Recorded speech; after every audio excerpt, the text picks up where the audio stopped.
Hello guys, welcome back to my YouTube channel Enable Website Design. In this video we are going to discuss how you can find out website files in File Manager. So in my web hosting I have multiple websites, so I want to find out one of the website files, this one, in File Manager. So website name is apconsultationservices.com. If I go in File Manager, and let me show you, there is no folder with this name.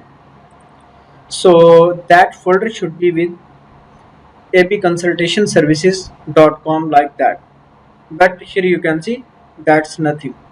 So how you can find out that website files? So this is specially for WordPress websites.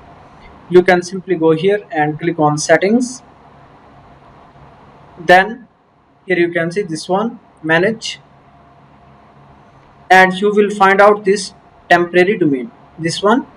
Here you can see this is the name, B54. So now let's go back, and this one is the website.